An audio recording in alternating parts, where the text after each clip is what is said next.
Hi friends, this video shows how to adjust timer of Philips Air Fryer NA231. First plug in the air fryer and switch on, then locate the power on button on the touchscreen panel. See, tap here. Now air fryer is ready to use. Here you can see the temperature button. Tap here. We can adjust temperature using these buttons. We can increase or decrease temperature. See, we can increase maximum up to 200. We can also decrease. See. Then tap here. This is a timer button. Tap here. Then using the same buttons you can adjust timer. You can increase or decrease timer. See, so this way we can adjust timer. Here you can see the button to turn on or off interior light. We can also start or pause. Let me start. See, this way we can start.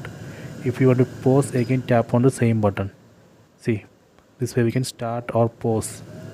If you want to turn off, tap on this power button. Done. Turn off. Then you can switch off. Done. Please try this. I hope you have enjoyed this video. Please subscribe this channel.